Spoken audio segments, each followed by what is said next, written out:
Hey guys, welcome back. Tonight we're diving into the kinds of stories that history books often forget to tell you about. You know, the little things, the gritty, unglamorous truths that make the past feel real. We're going to peel back the layers of a few different moments in time, from the muddy trenches of World War II to the dawn of civilization, and maybe, just maybe, learn something we didn't expect. So, get comfortable, dim the lights, and let's ease into tonight's journey together. We're starting with a question that's often lost in the chaos of black and white newsreels, the rumble of tanks, and the scream of overhead planes. What did a soldier in World War II actually eat? This wasn't just a simple logistical challenge, it was a brutal, universal, and utterly unglamorous problem for every army. For the American GI, the answer was a little box of nutrition, called the K-ration. It was a compact, calorie-packed cardboard miracle, designed by military food scientists who had clearly never tasted one of their own creations. The K-ration came in 3 boxes: breakfast, lunch, and dinner, each about the size and weight of a small brick. The idea was to give a soldier a full day's worth of food, and in a way, they succeeded.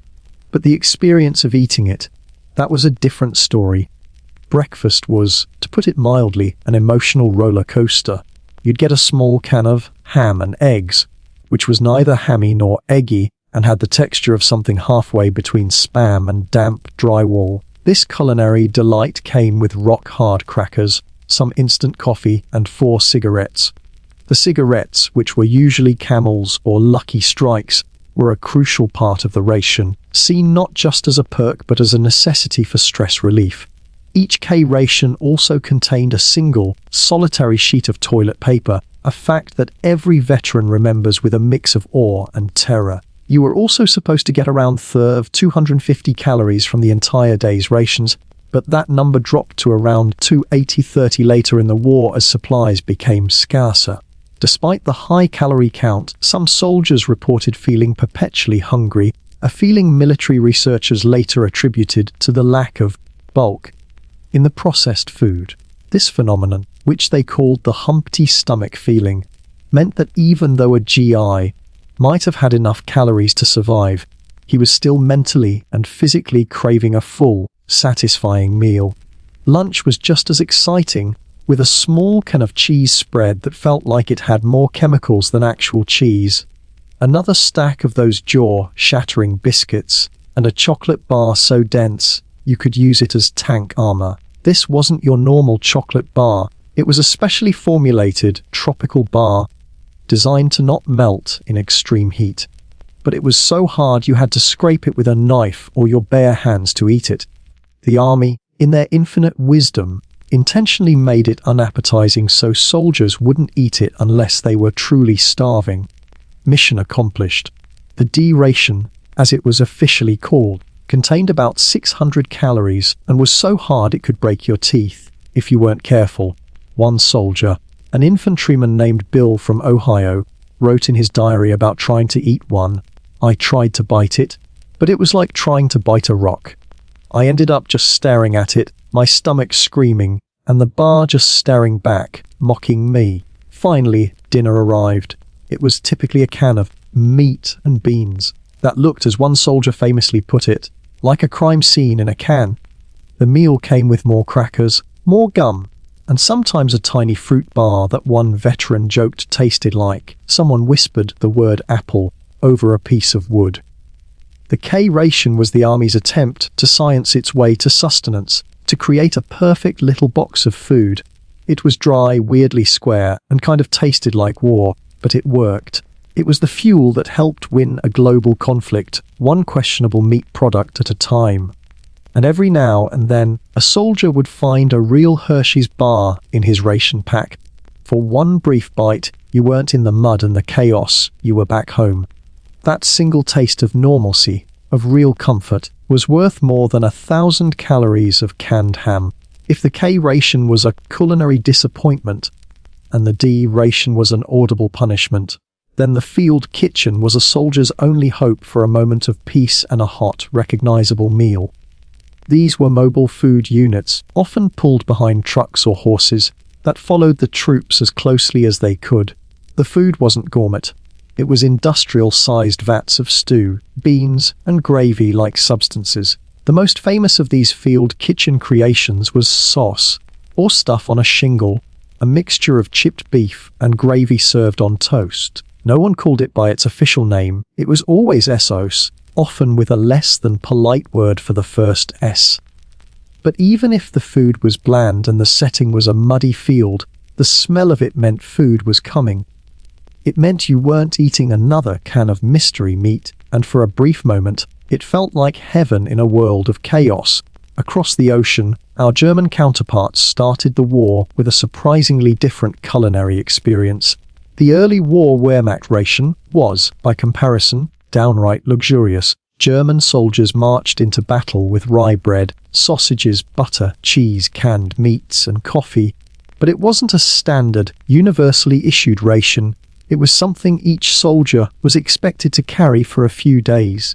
The German army's approach was built around the idea of 3 hot meals a day, with mobile field kitchens trailing behind like food trucks. Their food wasn't just fuel, it was a source of morale and a taste of home. The Metwurst and Leberwurst sausages were staples, easy to transport and packed with protein. German soldiers often said they missed the bread more than anything else. Dark, hearty rye bread. One veteran even described it as the only softness in an otherwise very sharp war. But this golden age of German rations wouldn't last. As the war expanded and supply lines stretched to a breaking point, the food started to change, and not for the better. By 1942, things got creative. Real coffee was replaced by its coffee, which translates to imitation. It was a blend of roasted acorns, chicory, sugar beets, and barley that smelled like desperation and tasted like a dirty boot. The once hearty bread was now filled with sawdust, straw flour, and potato starch. Soldiers joked that it could double as helmet padding. Butter was replaced by ersatz margarine, a pale, tasteless grease that was somehow both oily and chalky. The wurst itself was diluted, with horsemeat and turnip fillers making up to 40% of some sausages. This wasn't just a matter of taste. The rations lacked nutrients and calories. On the Eastern Front, where soldiers were burning thousands of calories in freezing temperatures, they were receiving food that couldn't even sustain a small dog. This led to starvation, sickness, and desperation. A single American chocolate bar became a currency worth more than a stack of German ration bread. What had begun as an efficient war machine was now running on empty. For the British soldier, the food story was a different kind of grim. If the American had science and the German had organization, the Brit had tea and a terrifying capacity for endurance. Their rations were a war within the war. The holy trinity of British rations was tea, hardtack, biscuits, and bully beef. Tea was everything. It was morale in a mug. Soldiers would risk sniper fire just to boil water, because a warm cup could be the difference between a breakdown and a moment of dignity in the mud. The hardtack biscuits were designed to outlive the soldier himself. Dense, chalky, and with the structural integrity of a roofing tile. Many joked their dental problems were from the biscuits, not from combat. And then there was bully beef, a canned corned beef that had the visual appeal of cat food and the consistency of congealed regret. The name itself comes from the French phrase bœuf bouilli, or boiled beef, a legacy of the Napoleonic Wars. It was a food you endured, not enjoyed. Finally, for the Japanese soldier, their ration was built on the terrifyingly noble ideal of self-denial and a perpetual state of hunger. The standard pack was compact and culturally familiar, containing white rice, barley, dried fish, and pickled plums. But in the jungles of places like New Guinea and Guadalcanal, this meager ration was utterly insufficient. The humidity turned rice into moldy goo, rats ate through supplies, and fish went bad in a matter of hours. Japan's military logistics were a disaster, and many units went days, or even weeks with barely a handful of rice to split. Soldiers were perpetually starving and often suffered from diseases like beriberi, a vitamin deficiency caused by eating polished rice. It led to exhaustion, numbness, and heart failure, and was a far deadlier enemy than any bullet for many soldiers. Japanese soldiers rarely complained. They were trained to believe hardship was honorable, and that hunger was part of their duty. One soldier in Guadalcanal wrote in his diary that he felt like his appetite was damp. But the grim reality was that some units, driven to the brink by starvation, resorted to cannibalism, a grim little footnote that strips away any romanticism from the Pacific theatre. Across every front, whether it was a K-ration, a tin of bully beef, or a handful of mouldy rice, food wasn't just sustenance. It was a symbol of hope, a source of camaraderie, and an act of survival. Soldiers turned boredom into morale by making trench fondue from canned cheese or jam buddy, sandwiches from hardtack biscuits. They used their bayonets as spatulas and their helmets as soup pots. Every bite, however bland or bizarre, became part of them. Even decades later, veterans would still joke about the metal taste of the tins, or the peculiar texture of powdered eggs. Because when you eat in war, you're not just feeding your body, you're trying to stay human in a world gone mad. And for millions of soldiers, their meals, for better or worse, became the strange, suspicious, and unforgettable backdrop to the greatest conflict in human history, long before Wall Street, before banknotes, and before the phrase savings account even existed. The concept of banking began in a far more surprising place, the mud brick cities of ancient Mesopotamia. The first bankers weren't financiers in suits, they were priests. In towering cities like Uruk and Babylon, temples served as the economic and administrative heart of urban life. They were more than just places of worship, they were the safest and most trusted institutions of their time. Farmers and merchants would come not just to pray, but to deposit their harvest and precious goods. The reason was simple: the gods didn't run off with your money, and the temples had an army of scribes to keep meticulous records. When a farmer brought a portion of his harvest to the temple granary, he'd receive a small clay tablet. It wasn't just a receipt, it was an early form of a check. The tablet would be inscribed with cuneiform, detailing the quantity of grain stored, the date, and the depositor's name. What's incredible is that these tablets could then be transferred to settle debts or make a purchase, becoming the ancestor of everything from promissory notes to IOUs. Temples also issued loans in grain, silver, or livestock, with interest rates that were, to put it mildly, pretty high by today's standards. Think 20% for grain and a whopping 33% for silver. Defaulting on one of these loans could mean losing your property or even your personal freedom.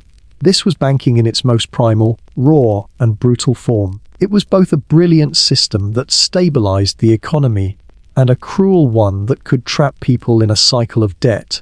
So while modern banks may be glass towers and spreadsheets, their roots are ancient and made of clay. In Mesopotamia, the gods didn't just judge your soul, they also balanced your books. As centuries passed, and as Babylon rose to power under kings like Hammurabi, banking became even more sophisticated. A new class of financial professionals emerged: private money lenders. These weren't grand institutions, they were individuals who worked out of market stalls or humble homes. And they offered something the temples couldn't: flexibility. They could tailor loans for merchants and traders, using silver as currency, which was Babylon's preferred unit of exchange. Back then, silver wasn't minted into coins yet. Instead, it was weighed by the shekel, and all the details of a loan were meticulously recorded on a clay tablet: the amount, the interest rate, and the collateral. The contracts were serious, and if a debtor didn't pay, the lender could seize their land, goods, or even family members. It was a tough system, but it was the engine that greased the wheels of trade and commerce across the ancient world. In ancient Egypt, the economy was built on a different constant: the Nile River and the pharaoh's massive granaries. Instead of coins, their currency was grain. Taxes, wages, and debts were all measured in sacks of wheat and barley, which were stored in vast, centralized state granaries. Just like the Mesopotamian temples, these granaries served as secure storage sites and financial record offices. Scribes would record every transaction on pottery shards called ostraca or on papyrus scrolls, which functioned as receipts and early forms of checks. If you needed to borrow seed to plant your next crop, you'd take out a loan from a temple granary with the promise to pay it back with interest after the harvest. Interest rates were high, sometimes around 25–30% on grain, and while private lending was more restricted than in Babylon, there are surviving records of women acting as lenders in their local communities, which shows a level of grassroots financial independence that isn't often talked about. Then came the Greeks, who brought two major financial innovations to the table: the minted coin and the money changer. They were one of the first civilizations to embrace metal coinage as a public standard, with a value guaranteed by the state. This created a new class of financial professionals called the trapezitai, named after the trapeza, or table, from which they worked. These men were the freelancers of the financial world. They exchanged foreign coins, held deposits for safekeeping, and offered loans. They even developed a kind of early bank transfer, issuing written drafts that allowed merchants to send money to other city-states without lugging around heavy bags of coins. Lending was huge, especially for risky ventures like maritime trade, where interest rates could soar to 100% or more to offset the risk of shipwreck or piracy. There was no government insurance, though, and if your trapezites skipped town with your money, you were out of luck. Trust was everything. By the time Rome came to power, banking had evolved into a full-blown financial engine that powered an entire empire. The Romans didn't invent banking, but they perfected it. The core of their system was the Argentari, the Roman equivalent of bankers, who operated shops near the Forum.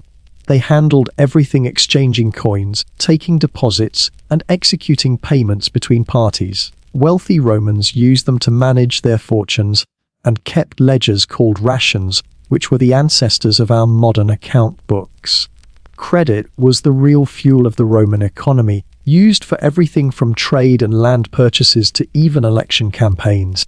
Lending at interest was legal, with a cap of around 12%, though that number was often flexible.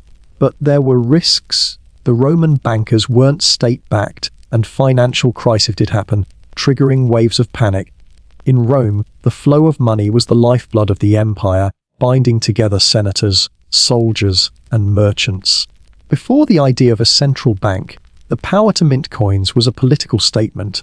The earliest coins appeared in Lydia around 600 BC, marking a shift from weighed metal to a standardized currency. These coins, stamped with the state's symbol, were not just a representation of value. They were also a piece of propaganda that signaled legitimacy and control. The consistency of these state-backed coins reduced transaction friction, allowing for easier trade and more predictable loans.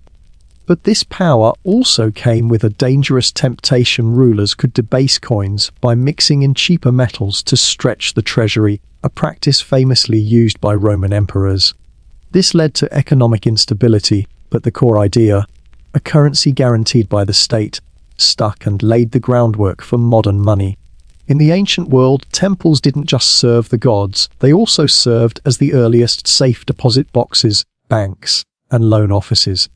People trusted the gods more than they trusted kings or merchants. The sanctuary of Apollo at Delphi, for example, was a financial powerhouse where city-states stored their war funds. Temples held deposits, issued loans, and kept meticulous records, all under the sacred seal of a deity. The Greek temple of Athena on the Acropolis even loaned money to the state to fund public works. These temple banking systems were a testament to the fact that for thousands of years, the safest place to put your money wasn't under a mattress, it was beneath the watchful eyes of the gods. And no matter who you were in the ancient world, the rules of lending were surprisingly familiar, though with far more personal consequences. Interest wasn't just allowed, it was expected. In Babylon, the high rates were seen as standard, reflecting the high risks involved. In Greece, a maritime loan could carry a 100% interest rate to offset the risk of a ship sinking. The Romans added legal muscle to these agreements with written contracts and detailed collateral. miss a payment, and you could be dragged to court or have your property seized. Despite the risks, borrowing was common for everything from planting crops to funding political campaigns. The tools have changed. Clay tablets became spreadsheets, and silver shekels became digital currencies. But the fundamental human behaviors of risk, ambition, and the hope of gain have remained the same for thousands of years. Alright, so the ink was barely dry on the US Constitution when the young republic found itself facing its first major crisis. And it wasn't from a foreign army or a political scandal. It was from something far more potent: whiskey. In the early 1790s, America was flat broke. The Revolutionary War had left the nation buried under a mountain of debt, and the new federal government, led by President George Washington and his brilliant, but often misunderstood Treasury Secretary, Alexander Hamilton, needed a plan to pay it off. Hamilton, ever the financial genius, proposed an excise tax on domestically produced distilled spirits, with whiskey being the most common. To the elites and merchants living in big cities on the coast, it sounded perfectly reasonable. But out on the western frontier, in places like western Pennsylvania, it sounded like a declaration of war. You see, on the frontier, a bottle of whiskey was more than just a drink, it was currency. Farmers distilled their leftover grain into whiskey because it was a lot easier to transport, it didn't spoil, and it was far more profitable than trying to haul sacks of corn over the Appalachian Mountains on rough roads. Whiskey was so central to their lives that it was used to barter for goods and services. So, when the federal government slapped a tax on it, many of these frontier folks saw it as a massive betrayal. They felt like power was once again shifting to a distant, centralized authority, the very thing they had just fought a revolution to escape. To make matters worse, the way the tax was structured seemed designed to punish the little guy. Large distilleries could afford to pay a single, annual flat fee, but small, independent distillers had to pay per gallon. This meant that a small-time farmer was paying a proportionally higher tax rate than a big, wealthy producer. With federal tax collectors showing up on horseback, poking their noses into people's business, tensions quickly began to boil over. At first, the resistance was minor. They'd threaten inspectors and burn tax documents. But it didn't take long for things to turn violent. The old Revolutionary War-era tactic of tarring and feathering made a big comeback, and tax collectors were chased out of their homes. In one case, a revenue officer was stripped naked, tied to a tree, and had his hair shaved off. This was frontier justice with a heavy dose of moonshine-fueled rage. As the rebellion grew, a group of farmers and distillers organized themselves, forming militias and holding meetings in taverns where muskets were propped up right next to the whiskey barrels. They weren't just drunk and angry, they were organized. They issued threats to federal officials and even passed their own resolutions condemning the tax. The situation was getting out of control. The federal courts tried to respond by issuing summonses to bring the rebels to justice. But you can imagine how that went over. Good luck serving legal papers in a place where the local sheriff might be part of the mob. The region was quickly slipping into a state of lawlessness, and local officials either turned a blind eye or quietly sided with the insurgents. President Washington, who had been watching this all unfold, began to get seriously concerned. He knew that if the government couldn't enforce its own laws, the entire Constitution was pointless. The very future of the Republic was on the line. Washington, though, didn't want to rush to violence. He first sent federal commissioners to negotiate with the rebels, hoping to find a peaceful solution. But the rebels had already formed their own committees, held conventions, and were even talking about seceding from the United States entirely. They saw themselves not as criminals, but as patriots standing up against tyranny, just as they had a decade earlier. Meanwhile, Alexander Hamilton, who had always advocated for a strong central government, was in Washington's ear. "You can't let this slide," he argued. "We have to show them that this government has teeth." And so, Washington made a decision that would shock the nation and set a historic precedent. He would raise a federal army against his own people.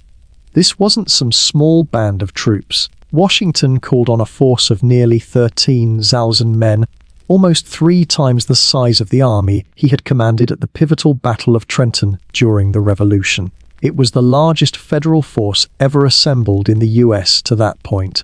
For the first and only time in American history, a sitting president personally led troops in the field. Imagine the scene: the most famous and revered man in America riding westward through the Allegheny Mountains, not to inspire a revolution, but to crush one. His presence sent a chilling and undeniable message. The federal government was not a toothless tiger, it was a firm authority, and rebellion would be met not with pamphlets, but with bayonets.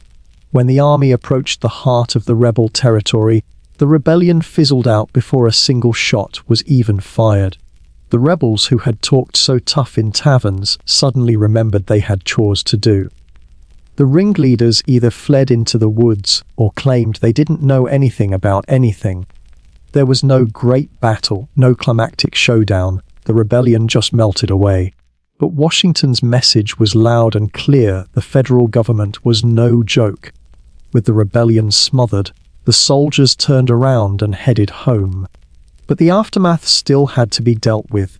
A handful of leaders were captured and eventually brought to Philadelphia to stand trial for treason.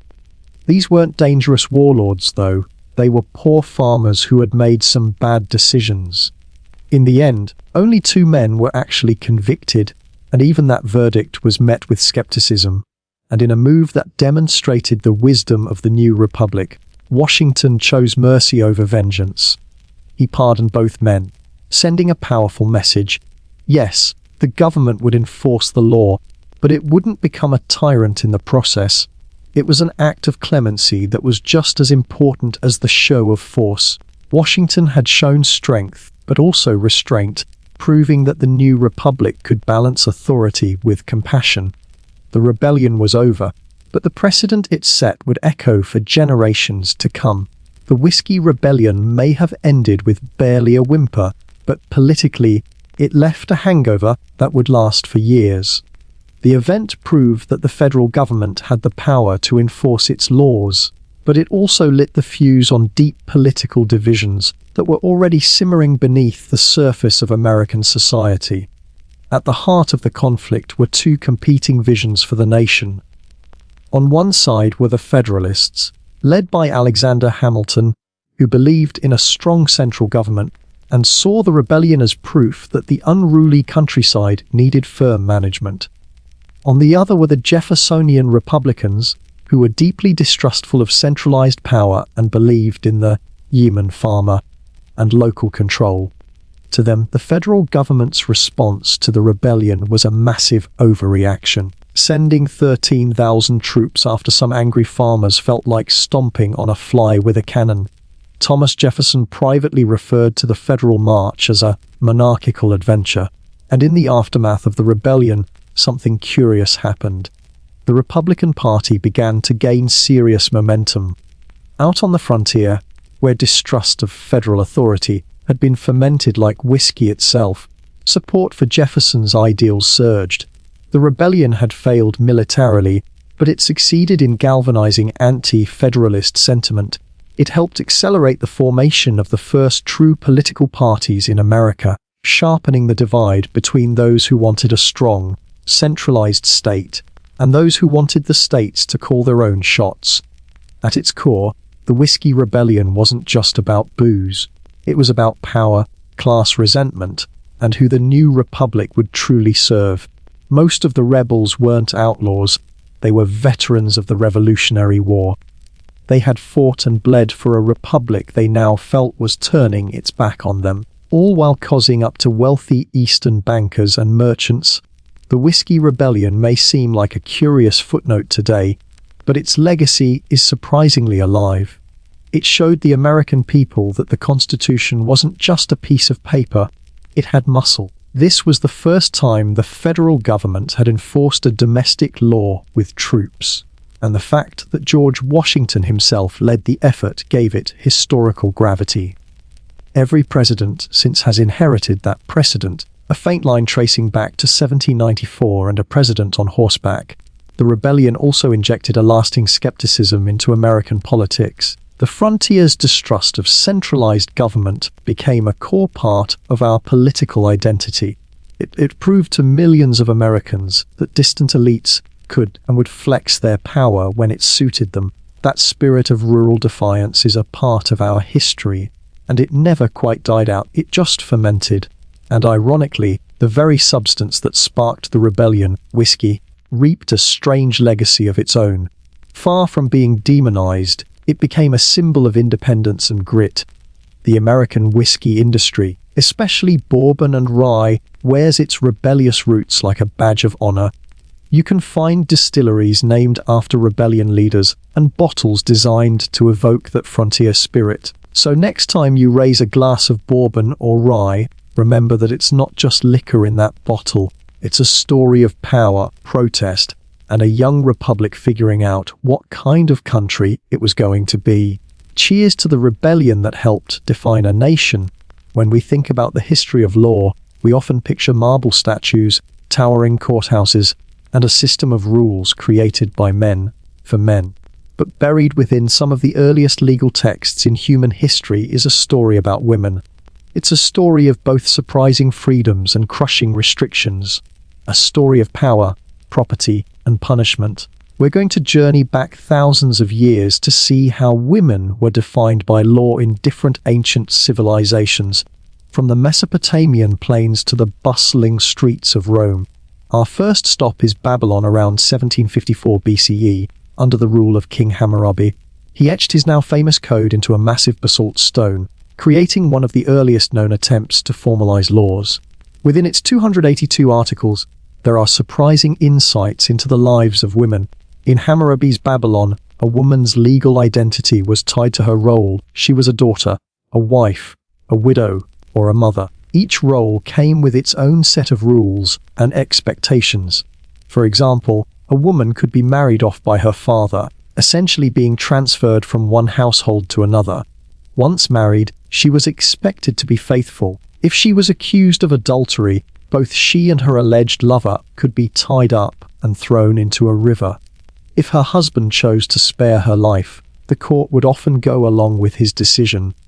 If a man cheated on his wife, however, the law didn't really seem to care. Male infidelity wasn't a major concern in Mesopotamia. This imbalance was a recurring theme. A woman's honor was tied to her family's honor, but a man's honor was much more flexible. But the laws weren't all bad. Some parts of the code offered women a surprising amount of protection, especially if they were widows. A widow had the right to stay in her late husband's house and manage his property until her sons were old enough. If she had no sons, she could even inherit the property directly. This shows that Hammurabi's code saw women as capable of handling financial and legal responsibilities, as long as they stayed within the strict rules of the family structure. There were even laws about divorce. A woman could leave her husband if he was cruel or neglectful, but she had to prove it. If her claims couldn't be proven, she could be branded a liar and punished severely. In Babylon, justice wasn't blind. It just squinted harder when the accused was a woman. Hammurabi's code tells us that women weren't invisible in ancient Babylon. They were named, judged, and occasionally protected, but always under the watchful eye of a legal system that saw them through the lens of control. Now, let's fast forward a few centuries and travel a few hundred miles west to ancient Egypt, a civilization known for its pyramids and pharaohs, but also for its surprisingly progressive legal system. Unlike most of their neighbors, the Egyptians saw women, at least on paper, as individuals with legal rights.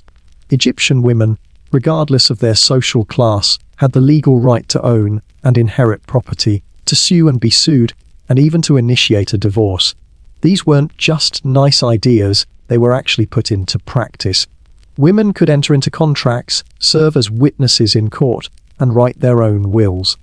They could run a business, lend money, or buy slaves and livestock. In some cases, priestesses even served as judges or scribes. Legal documents from the New Kingdom show women filing complaints against male relatives and winning.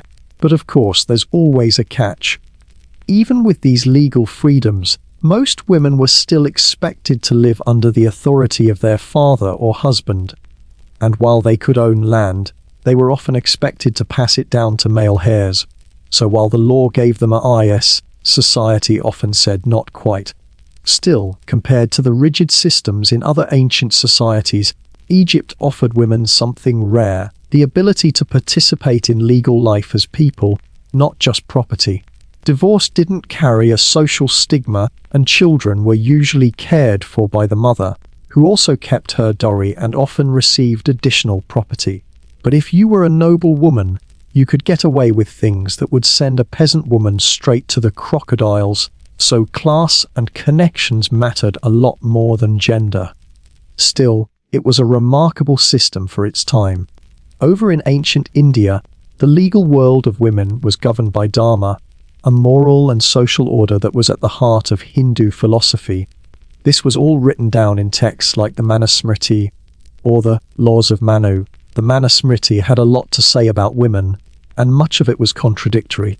On one page it would say that, where women are honored, the gods rejoice.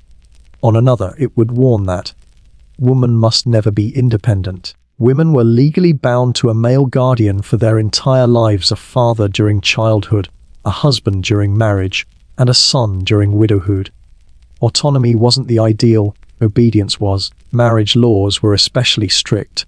A woman's main duty was to marry, have sons, and serve her husband faithfully. Widow remarriage was generally frowned upon or even banned, and the infamous practice of sati, where a widow would throw herself onto her husband's funeral pyre, was morally validated in some texts. But there were exceptions. Women of the upper classes sometimes received an education and could inherit property if there were no male heirs. Still, ancient Hindu law basically wrapped women in layers of both veneration and restriction, treating them as sacred like a temple statue, but rarely empowering them as free citizens. Across the Mediterranean in ancient Greece, we get a very different picture. When we think of Athens, we imagine democracy and philosophy, but for half the population, women, the legal system was all about invisibility. In classical Athens, women were seen as permanent minors, bound to a male guardian, a kyrios, for life. They couldn't vote, couldn't own property on their own, and couldn't represent themselves in court. They couldn't even leave the house without a male escort. In many ways, if Hammurabi's code made women legally subordinate, Athens perfected the art of locking them out entirely. Marriage was a property transaction, where a woman was passed between her father and her husband like a living, breathing asset. If a woman committed adultery, her husband could immediately divorce her, and any man she was with could be executed without a trial. The irony is that her husband could sleep with slaves or mistresses without any legal problem at all.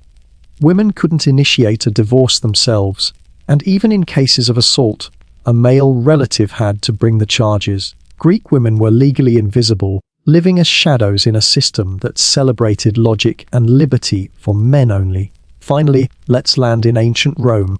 The Romans, as we know, were deeply pragmatic, and their legal system was no exception.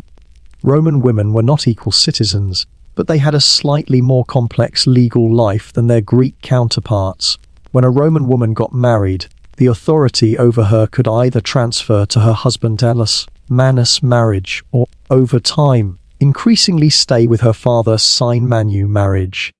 This second option allowed women, especially wealthy ones, to own their own estates, manage businesses, and enter into contracts. While they couldn't vote or hold office, they could sue in court with a male sponsor.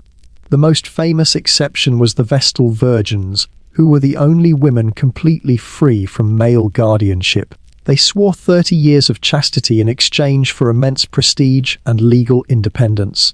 But if they broke their vow, they were buried alive. The law acknowledged that women of high status, or matrons, had social power and influence within their families and through political connections. So while Roman women lived within a legal cage, The bars were spaced just far enough apart to allow for some movement, especially for those with wealth and prestige. They were constrained, yes, but never entirely silenced. Looking across all these civilizations, from the ziggurats of Babylon to the palaces of Rome, one thing becomes clear: women were always written into the law, but rarely on their own terms. Nearly every legal system we've looked at defined a woman's identity through her relationships to men. Her rights and responsibilities flowed through her father, husband, or son. But within these systems, women still adapted and resisted. They found ways to exercise influence through their families, their faith, and their own sheer determination. Their stories may not always be carved into stone monuments or found in the grand halls of law courts, but they were there, moving just beneath the surface, shaping households, dynasties, and entire civilizations. Ultimately, these ancient legal codes tell us not only how societies treated women, but how they defined power itself, and who they believed deserved to hold it. In this next chapter of our story, we're going to dive into the surprisingly complex world of ancient legal systems. For a lot of us, when we think of ancient history, we might imagine grand monuments or famous battles. But what about the laws that governed the daily lives of regular people? And more specifically, what about the laws that governed women? For thousands of years, legal systems from Babylon to Rome wrestled with this question. The answers they came up with were wildly different, but they all give us a fascinating window into how these civilizations viewed power, honor, and who really belonged to the family. We'll start in the cradle of civilization itself, ancient Mesopotamia, specifically in the city of Babylon. Around 1754 BCE, King Hammurabi, a ruler whose name you've probably heard of, created one of the world's earliest known legal codes. This wasn't a bunch of loose suggestions, it was a serious legal document etched into a massive basalt stone. It laid out 282 laws that covered everything from trade to theft, but a surprising number of them were dedicated to regulating the lives of women. In Hammurabi's Babylon, a woman wasn't just a person, she was a set of roles, sir. A daughter, a wife, a widow, or a mother. Each of these roles came with its own legal definitions, social expectations, and, if things went wrong, a specific punishment. Let's take a look at marriage, for example. In Babylonian society, a woman was essentially passed from the control of her father to the control of her husband.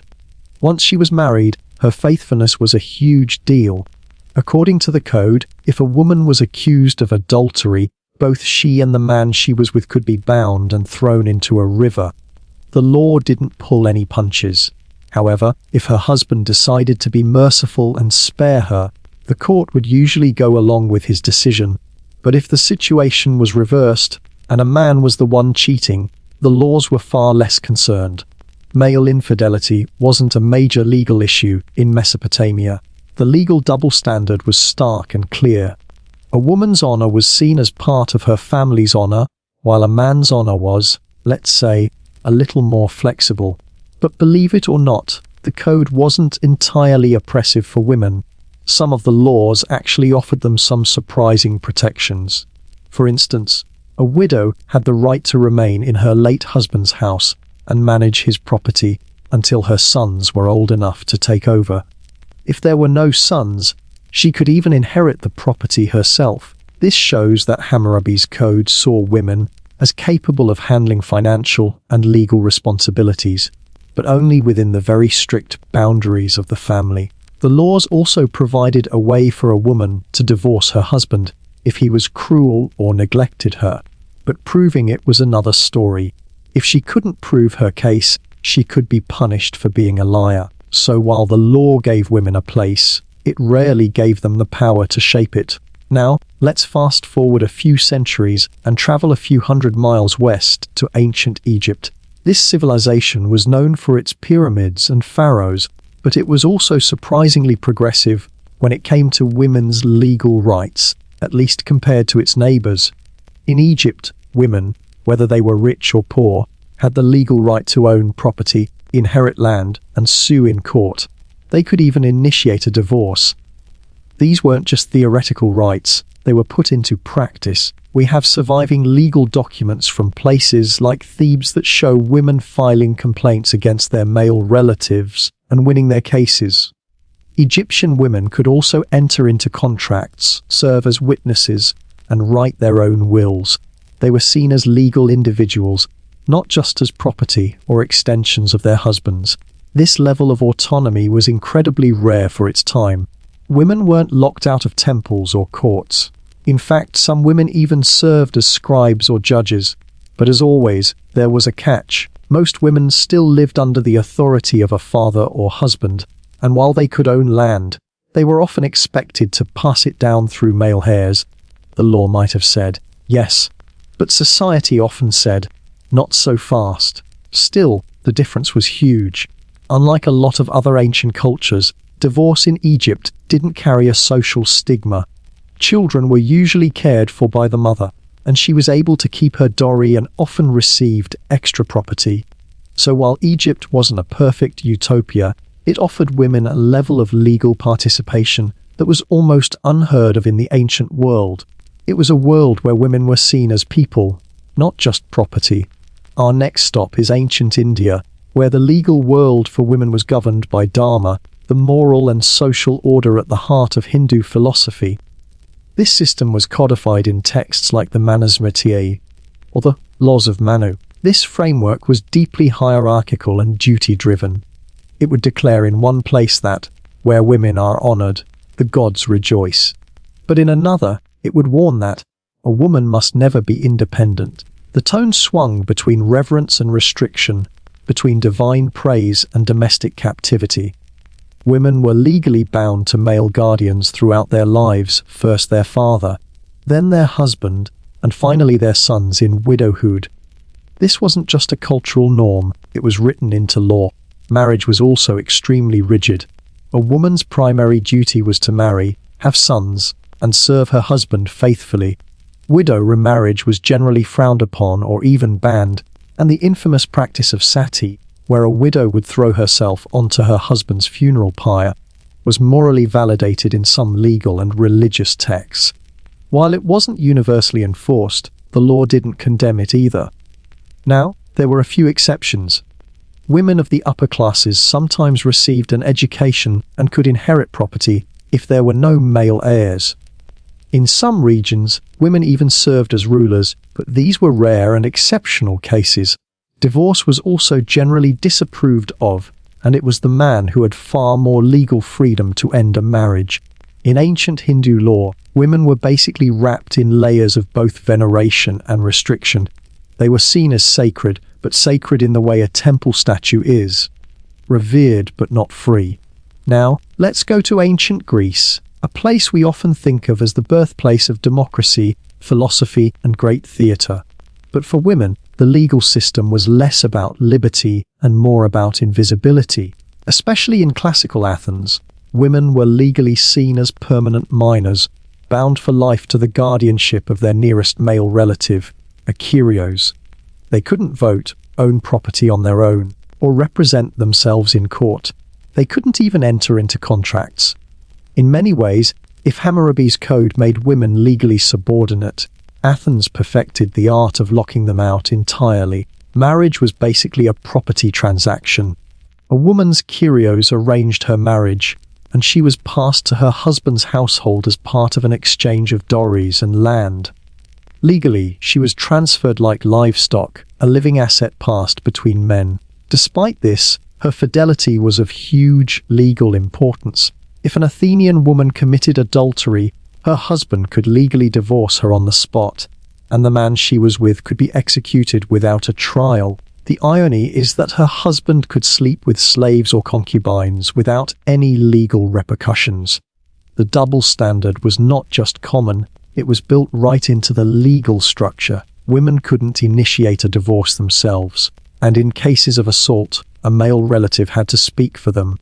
The ideal Athenian woman was supposed to be modest, silent, and invisible. The only major exception was in Sparta, where women had more freedom and could own land and receive an education. But Spartan women were the exception, not the rule. In most of Greece, a respectable woman's name was rarely spoken in public. They were citizens in the shadows, living in a system that celebrated logic and liberty for men only. Finally, we arrive in ancient Rome, where the law was a powerful, practical, and hierarchical system. Roman women were by no means equal citizens, but they had a more complex legal existence than their Greek counterparts. When a Roman woman was born, she was under the patria potestas, or the absolute authority of her father. When she got married, that authority could either transfer to her husband as of manus marriage, or, as time went on, it would stay with her father sine manu marriage. This change was a big deal. It allowed married women to keep legal ties to their original family and, in some cases, manage their own property. While women couldn't vote or hold office, they could sue in court with a male sponsor, act as legal guardians, and build wealth. But Roman law still drew a firm line around a woman's behavior. The ideal Roman woman was pudica, which meant modest, loyal, and obedient. Adultery, once a private matter, became a public crime under Emperor Augustus. A woman who was found guilty could lose her dowry and face exile. Meanwhile, a man's infidelity remained largely unproblematic, but some unique roles offered exceptions. The Vestal Virgins, for example, were the only women legally free from male guardianship. They swore to 30 years of chastity in exchange for immense prestige, legal independence, and the power to pardon prisoners. But if a Vestal broke her vow, she would be buried alive. Roman women of the upper classes also held a significant amount of social power, influencing politics through their family connections. So, while Roman women lived within a legal cage, the bars were spaced just far enough apart to allow for some movement, especially if you were born with wealth and prestige. They were constrained, yes, but they were never entirely silenced. As we step back and look across the ancient world, from the ziggurats of Babylon to the palaces of Rome, one thing becomes clear. Women were always part of the law, but rarely on their own terms. A woman's rights and responsibilities were almost always defined by her relationship to the men around her, her father, her husband, or her son. Some civilizations, like Egypt and Persia, offered women more autonomy, allowing them to own property and even inherit wealth. But those privileges were not for everyone. They depended on a woman's social class and circumstances. Other societies, like Greece and China, developed incredibly sophisticated legal systems that basically fenced women out of public life altogether. And yet, within these systems, women adapted and resisted. They found ways to exercise influence through their families, their faith, and their own sheer determination.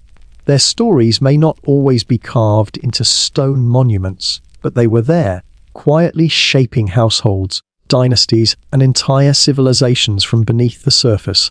Okay, so let's shift gears now and dive into the fascinating world of ancient finance. When we think of banking today, we picture sleek glass towers, computer screens, and credit cards, but the roots of this system go back thousands of years to a time when money wasn't even made of metal. It all started in the mud brick cities of ancient Mesopotamia, the cradle of civilization, and the first bankers were not who you'd expect. They were priests. In ancient cities like Uruk and later Babylon, temples weren't just religious centers, they were the heart of the economy. Farmers and merchants would come to deposit their grain, livestock, and other goods. The temples were seen as the most stable and trustworthy institutions around. The gods didn't run off with your money, and the priesthood had an army of scribes who kept incredibly detailed records. When a farmer dropped off a portion of his harvest at the temple granary, he'd get a clay tablet in return. This wasn't just a receipt, it was an early form of a check. These clay tablets could be transferred to someone else to settle a debt or to buy goods. They were the ancestors of promissory notes and IOUs. Temples also issued loans, not just in grain, but also in things like silver and sheep. The interest rates were pretty high by today's standards, typically around 20% for grain and 33% for silver. These weren't casual transactions, and defaulting on a loan could mean losing your property or even your personal freedom. The concept of compound interest was already understood and feared. It was a brilliant but brutal system. So while our modern banks are all about digital code, the bones of the first financial systems were ancient and made of clay. By the time Babylon was at its peak, around the 18th century BCE, the banking system had grown more sophisticated. While temples were still important, a new class of financial professionals started to show up: private money lenders. These weren't banks with fancy lobbies, they were individuals who worked out of market stalls or their homes. But they offered something the temples couldn't: flexibility. They could offer loans to merchants and traders for all sorts of ventures, usually in silver, which was a preferred currency. Silver wasn't minted into coins yet, but it was carefully weighed out by the shekel, and all the details of the loan were written on clay tablets. If you failed to repay, a lender could legally seize your land, goods, or even your family. Some of the contracts read more like a warning than an agreement. A fascinating innovation was the joint liability loan, where a couple of people would share the responsibility for the repayment. It was a way to spread the risk, and it planted the seeds for what we now know as a co-signed loan. Debt was everywhere in Babylonian society. Farmers borrowed to plant crops, merchants borrowed to fund their trading expeditions, and builders took loans for big construction projects. Even though debt slavery was a real risk, the law started to push back. Hammurabi's code offered some relief. For instance, if a storm destroyed your crops, you might be excused from paying interest that season. Babylon also invented promissory notes and letters of credit, which allowed people to transfer money over long distances without having to physically carry silver. It was a proto-form of the modern banking network. In ancient Egypt, economic life revolved around two things: the Nile River and the pharaoh's huge granaries. They didn't have a formal banking system like Mesopotamia, but they had incredibly sophisticated financial practices. Instead of coins, their economy was built on grain. Wheat and barley weren't just food, they were currency. Taxes, wages, and debts were all measured in sacks of grain, and these were stored in massive, state-run granaries. Just like in Babylon, Egyptian temples were religious and economic centers. Scribes kept records of every transaction on pottery shards or papyrus scrolls, and these acted as receipts and contracts. If you deposited grain at a temple granary in Thebes, you'd get a receipt that you could trade with or use later to get an equivalent amount of grain. It was a precursor to a modern bank draft. Loans were also common. A farmer might borrow seed to plant, promising to pay it back with interest after the harvest. Interest rates on grain were high, sometimes as much as 25–30%. If you defaulted, you could lose your land, your livestock, or even your labor. The state played a huge role in the economy. High-ranking officials, priests, and administrators were the main players in big financial transactions. But there are still records of private individuals, including women, acting as lenders in their local communities. It shows that even in a highly controlled system, a little bit of grassroots financial activity was happening. With the rise of city-states like Athens and Corinth, ancient Greece brought two new things to the table: the minted coin and the money changer. The Greeks were one of the first to use metal coins as a public standard, stamped and guaranteed by the state. This created a new class of financial professionals called the trapeziti, named after the trapeza, or table, where they did their work in the busy market. These guys were a mix of modern money changers, deposit takers, and lenders. They could exchange foreign coins, hold money for safekeeping, and even keep accounts for their clients. If you needed to send money to another city-state, the trapezites could write a draft for you, which meant you didn't have to travel with a heavy bag of coins. If that sounds like a bank transfer, that's because it basically was. Lending was a big part of their business. Interest rates were high, especially for risky ventures like maritime trade. Some loans could have a 100% interest rate, which sounds crazy, but it was justified by the risk of shipwreck or piracy. These were backed by maritime contracts that detailed the cargo and the route. If the ship sank, the loan was off. If it returned safely, both the merchant and the lender could make a fortune. The problem was that Greek banks weren't formal, regulated institutions. If your trapezites took your money and ran, you were out of luck. Trust was everything, and it could be shattered in a heartbeat. By the time Rome took over the Mediterranean, banking had evolved into a huge financial engine that powered an entire empire. The Romans didn't invent banking, but they perfected it. At the heart of it were the Argentarii, the Roman equivalent of bankers. These men worked out of shops near the Forum and handled everything from changing money to taking deposits and making payments for clients. Wealthy Romans kept their money with these bankers, who used ledgers called rations, the ancestors of our modern account books. A client could even authorize their banker to pay someone else from their account, which was an early version of a check. The real fuel for the Roman economy was credit. Loans were used for everything: buying land, building projects, and even funding election campaigns. Interest was legal, usually around 12%, though it could be higher or lower depending on the risk. Collateral was key, and it could be anything from land and slaves to your future earnings. If you didn't pay your debts, you could be dragged to court and have your property seized. The Romans also allowed for financial corporations called publicani to handle big government contracts, including tax collection. These were a lot like modern banks or hedge funds. But these banks weren't backed by the state, and financial crises did happen, triggering waves of panic. Still, as the empire grew, its financial systems stretched like invisible roads, connecting people with credit, debt, and interest. Before central banks existed, the idea of state control over currency was already a thing. The power to mint coins wasn't just economic, it was political. The earliest coins appeared in Lydia around 600 BCE, and they were a major shift. Instead of weighing out chunks of metal, now you had a standardized currency with a value that could be verified at a glance. These coins were stamped with images of gods or rulers, which was basically propaganda. With state-backed coins, lending became easier, and traders could move goods with confidence.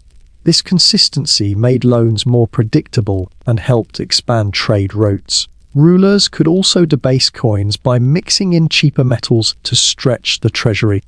Roman emperors did this all the time to pay their armies, which led to inflation. But the idea of a currency backed by a state and guaranteed in value stuck around and laid the groundwork for everything from gold coins to modern money. In the ancient world, the line between faith and finance was often blurry. Temples served as the first safe deposit boxes, banks and loan offices. People trusted the gods more than they trusted kings or merchants. The sanctuary of Apollo at Delphi, for example, was a financial powerhouse where city-states stored their war funds. Temples held deposits, issued loans, and kept careful records. In Mesopotamia, priests ran lending systems. In Greece, the Temple of Athena on the Acropolis even loaned silver to the state to fund public projects. Religious law also provided an ethical framework for finance. For instance, ancient Hebrew law banned charging interest to fellow Israelites, but allowed it for foreigners. These systems weren't perfect, of course. Temples could be looted and clerics could be corrupt. But for most of the ancient world, temples were the most trusted institutions, reinforced by a divine fear. So when you picture ancient banking, don't just imagine coins and lenders, imagine incense and marble columns, because for thousands of years, the safest place to put your money wasn't under a mattress, it was under the watchful eyes of the gods. Before credit cards or mortgages existed, ancient economies ran on a system that was surprisingly familiar: borrow now, pay later, with interest. In Babylon, the interest rates were steep, 20% for grain and 33% for silver, but they were considered standard, not predatory. High risk meant high reward. If the harvest failed, you were still on the hook, and unpaid debt could lead to debt slavery. In ancient Greece, the riskiest loans were for maritime trade, where rates could soar to 100% or more to offset the danger of shipwreck or piracy. Romans added legal muscle to these arrangements. Loan contracts were written down, and collateral like land, goods, or slaves was recorded in detail. If you missed a payment, you could be taken to court and have your property seized. Roman law even set an interest cap of 12%, though there were a lot of loopholes. Despite the risks, borrowing was common. Farmers borrowed for seeds, merchants for goods, and politicians for their campaigns. Of course, fraud and manipulation were part of the game. Without credit scores, reputation was everything. In the end, ancient loans were more than just financial tools, they were power plays. To borrow was to risk your land, your freedom, and sometimes your family. From the grain receipts of Mesopotamia to the silver ledgers of Rome, ancient banking wasn't just a footnote in history, it was the foundation of our modern financial world. The innovations were incredible for their time. Babylonians created loan contracts with fixed interest rates and legal witnesses. Greeks pioneered letters of credit to transfer funds without carrying coins. And the Romans created banking associations and formalized debt enforcement in civil law. Even today, a lot of our financial system has ancient roots. The modern check evolved from those Mesopotamian clay receipts. And the concept of a central bank traces its history back to rulers who would manipulate coin purity or temple wealth to pay for armies. Ancient societies even understood financial crises. In Babylon, kings would periodically declare debt forgiveness to prevent society from collapsing. In the end, the tools have changed, but the fundamental human behaviors of risk, ambition, and the hope of gain have remained exactly the same. In our final chapter for tonight, we're going to tie everything together by looking at the lessons history has taught us, from the brutal realities of war to the surprising freedoms of ancient women to the clay tablet origins of banking. It all tells a story about how we as humans adapt, build, and sometimes break.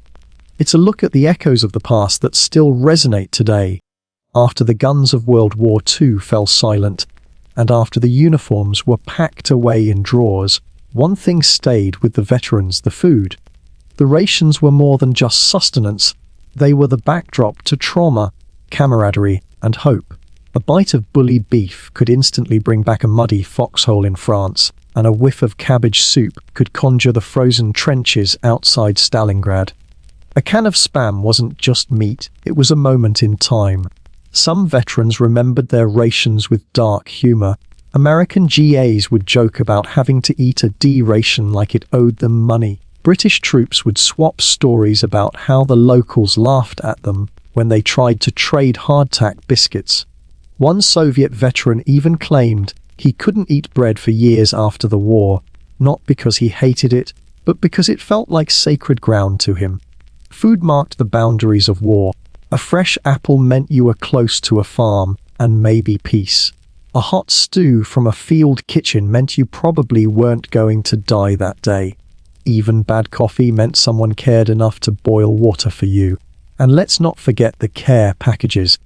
Those precious gifts from home weren't just treats, they were emotional lifelines. They contained chocolate bars, dried fruit, powdered milk, and sometimes a handwritten note tucked inside a box of cookies. Some soldiers hoarded them, while others shared them. A few would ration them out one bite at a time, stretching out hope over weeks of horror. But some flavors stuck around too long. Veterans would joke that they could still taste the metal of the tins decades later. One soldier swore he could still smell Spam every time it rained. Another insisted his nightmares occasionally starred powdered eggs. Because when you eat in war, you're not just feeding your body, you're trying to stay human in a world gone mad. And that means every meal, no matter how bland or bizarre, becomes a part of you. So the next time you toss a snack in the microwave, take a moment to think of those soldiers cooking over a small fire with a bayonet and sheer determination. For them, every single bite was survival, and the taste of it never really left them. The Whiskey Rebellion may seem like a dusty, unimportant footnote in American history, but its echoes still ripple across our country. In hindsight, that conflict over distilled grain was one of the most important constitutional stress tests the US ever faced. First, it set a critical precedent. The federal government had the right and the ability to enforce its laws. even in the face of violent opposition. Before this, the Constitution had been more theory than reality. Now, with Washington's boots on the ground, the Constitution flexed its newfound muscles. But with that power came a lingering fear. Many Americans began to see the federal government not as a representative of their will, but as a distant Eastern elite that didn't understand or care about their lives. The very same people who had cheered the revolution now whispered about oppression from Philadelphia instead of London. Culturally, the Whiskey Rebellion became a legend in the Appalachian Hills. Stories were passed down about brave distillers who stood up to federal agents. Some stories were exaggerated, but they all carried the same message: the government doesn't always have your back. And if you want something done, sometimes it takes more than a vote. It takes a rifle and a few angry neighbors. Interestingly, even the whiskey itself reaped a strange legacy. The very substance that sparked a rebellion is now toasted in bars as a proud American tradition. The American whiskey industry, especially bourbon and rye, wears its rebellious roots like a badge of honor. You can find distilleries named after rebellion leaders and bottles designed to evoke that frontier spirit. The event also taught the young country something fundamental. How it responds to dissent says everything about its identity. Washington chose both force and forgiveness. That balance, power tempered by principle, became a cornerstone of the American ideal. The legal systems of the ancient world also left a lasting legacy. As we saw, women were always part of the law, but rarely on their own terms. Nearly every system we looked at, from Hammurabi's Code to the laws of Manu, assumed that a woman's identity was relational, that her rights and responsibilities flowed through the men in her life. But some civilizations, like Egypt and Persia, offered women more autonomy than others. They could own property, initiate contracts, and even inherit wealth. Yet even these privileges were dependent on class and circumstance, not on a belief in gender equality. Other societies, like Greece and Rome, built sophisticated legal systems while at the same time fencing women out of public life. Greek women were legally invisible, while Roman women had more agency but still lived within a scaffold of male guardianship. In the end, ancient legal codes don't just tell us how societies treated women, they also tell us how those societies defined power itself, and who was allowed to wield it. And finally, the history of ancient banking tells us that finance is not a new human endeavor. The tools have changed. Clay tablets became spreadsheets, and silver shekels became digital currencies. But the fundamental human behaviors of risk, ambition, trust, and the hope of gain have remained exactly the same. The innovations of the ancient world were astonishing. Babylonians developed loan contracts with fixed interest rates and legal witnesses. Greeks pioneered letters of credit to transfer funds without carrying coins, and the Romans created bankers' associations and formalized debt enforcement in civil law. Even today, echoes of these ancient systems remain. The modern check evolved from Mesopotamian clay receipts. The concept of collateralized loans is rooted in Babylonian and Roman practices, and central banking traces its ancestry back to rulers who would manipulate coin purity or temple wealth to fund armies. Ancient societies even understood financial crises all too well. In Babylon, kings periodically declared debt forgiveness to prevent social collapse. These weren't just economic decisions, they were political acts aimed at keeping society stable. So the next time you log into your bank app or swipe a credit card, remember that you're not doing anything new. You're participating in a system that began with scribes in temples, coins stamped by kings, and farmers betting their harvest on a better season. It all began with a simple idea sometimes: to build the future, you have to borrow from it. Although the guns were holstered, and the rebels were pardoned, and the whiskey stills quietly went back to bubbling in the hills, politically, the Whiskey Rebellion left a hangover that would last for years. It was a weird, dusty conflict over a tax, but in hindsight, it was one of the most important constitutional stress tests the United States has ever faced. It was a moment when the new republic looked in the mirror and asked itself, What kind of country are we, really? And the answer was a lot more complicated than anyone expected. For one, it set a critical precedent. Before this, the Constitution was more a theory than a reality. The Articles of Confederation had shown just how weak and toothless a decentralized government could be, unable to collect taxes or command respect. The Constitution was supposed to fix that, and the Whiskey Rebellion was the first big chance to prove it. And it did. The federal government, with Washington's boots on the ground, had finally flexed its newfound muscles. It had the right and the ability to enforce its laws, even in the face of violent opposition. It proved that the parchment and promises of the Constitution actually had muscle. This was the very first time the federal government had used troops to enforce a domestic law.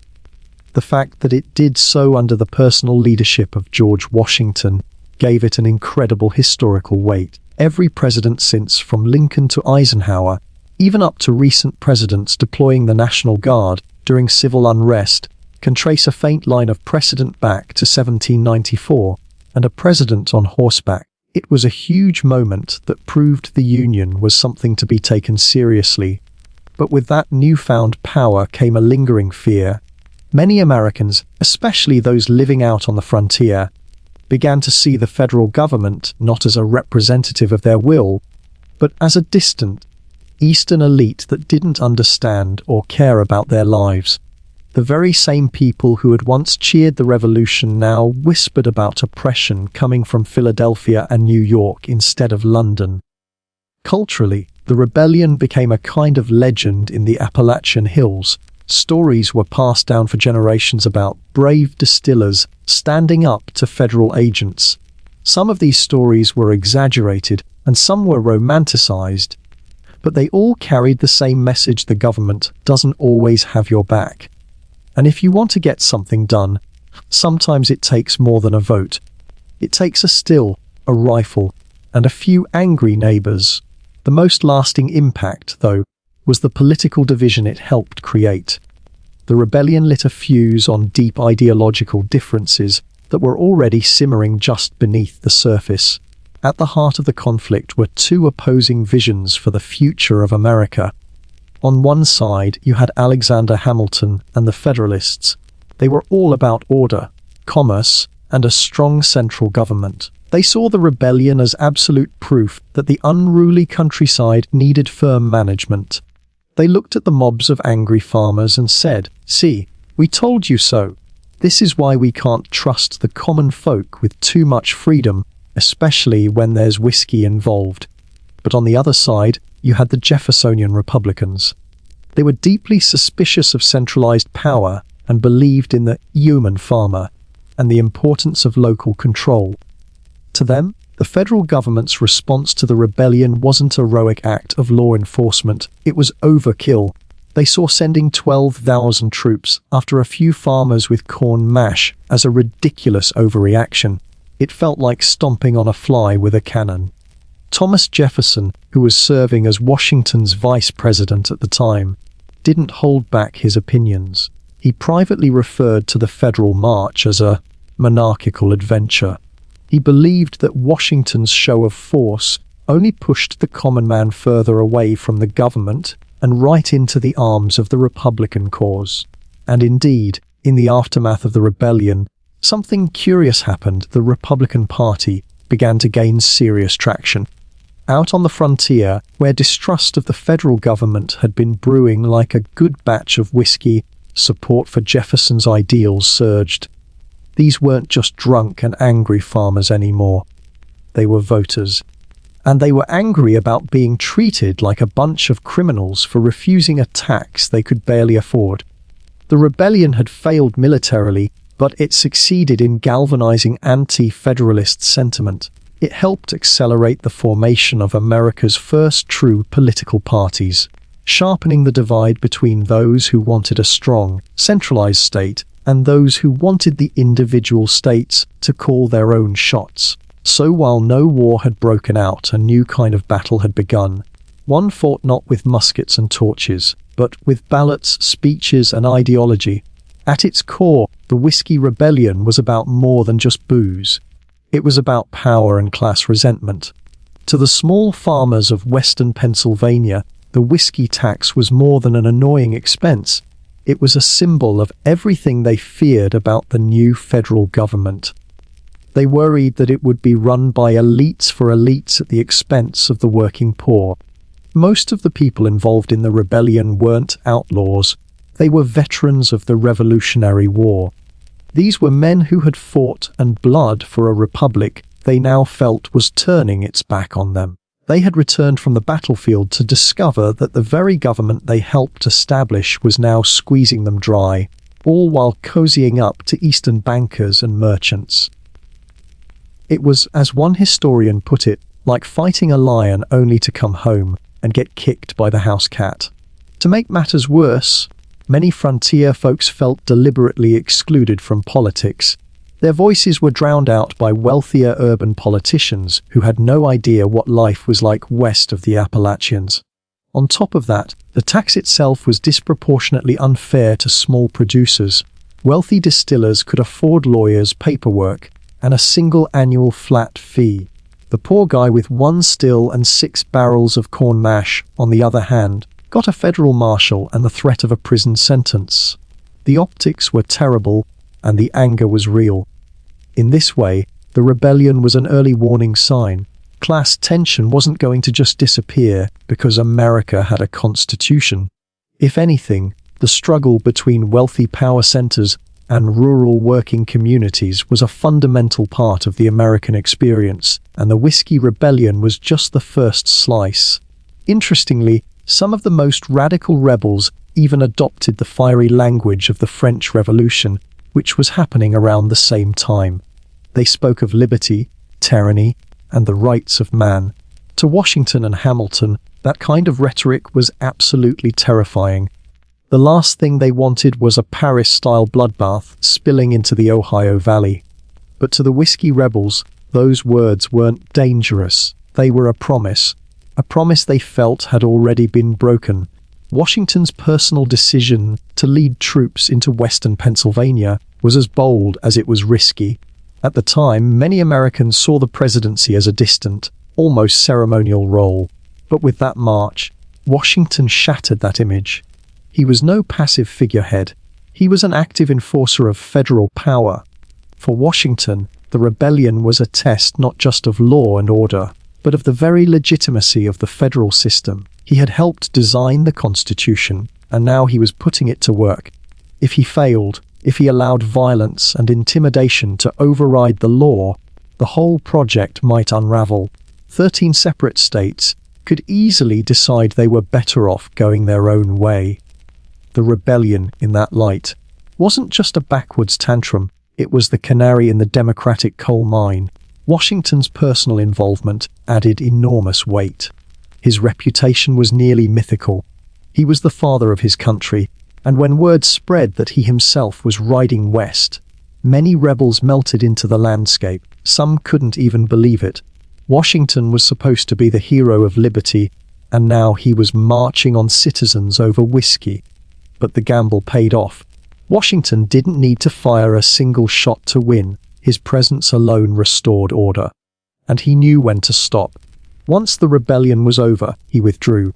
He didn't occupy the region, he didn't punish the masses, and he didn't turn it into a show trial. He just firmly reminded everyone that the law was not optional. Yet not everyone applauded. Some, especially in the Jeffersonian camp, accused Washington of using military force to silence legitimate political dissent. They painted the march as a massive overreaction, a flex of executive muscle that could have turned ugly fast. Even some Federalists worried about the precedent that had just been set. Still, the rebellion's swift collapse allowed Washington to exit the presidency on a high note. He had enforced the law without becoming a tyrant. He had shown strength without cruelty. But quietly, Washington understood that this wouldn't be the last time America's unity would be tested, and the next time, the outcome might not be so bloodless. And what about the whiskey itself? Ironically, despite the rebellion's failure, the tax never actually worked. It was expensive to enforce, it was widely evaded, and it was politically poisonous. By the early 1800s, under Jefferson's presidency, it was quietly repealed. So the rebels lost the battle, but in some twisted way, they won the war of public opinion. The frontier didn't forget, and neither did the government. Future presidents would face their own rebellions, both large and small, with the ghost of 1794 riding just behind them, reminding them that order is fragile, and that the Republic is always one barrel away from boiling over. The Whiskey Rebellion may seem like a curious footnote today, but its legacy remains surprisingly alive, swirling like vapor off a still, influencing everything from presidential power to rural resistance. It showed the American people that the Constitution wasn't just a piece of paper, it had muscle. It also injected a lasting skepticism into the heart of American politics. Frontier distrust of centralized government became a core part of US political identity. It didn't matter that the rebellion failed. It proved to millions that distant elites could and would flex their power when it suited them.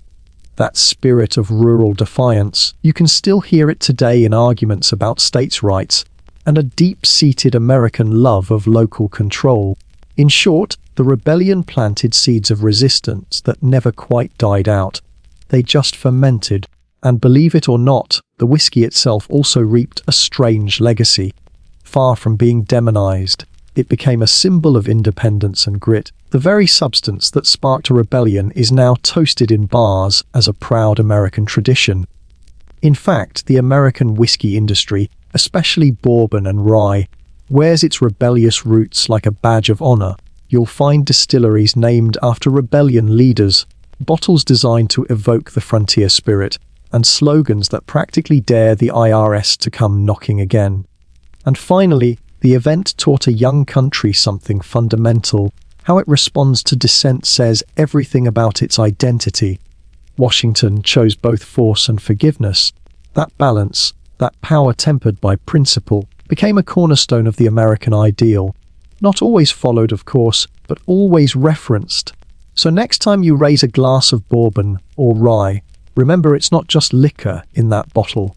It's a story of power, protest, and a young republic figuring out what kind of country it was going to be. Cheers to the rebellion that helped define a nation.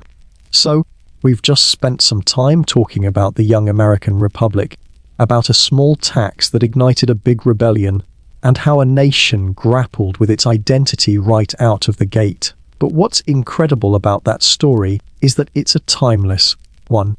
Societies throughout history have always been figuring out how to build a legal system, how to manage money, and how to define the roles of the people who live within them. And sometimes, the most surprising answers can be found not in the recent past, but thousands of years ago, in the dust of ancient civilizations.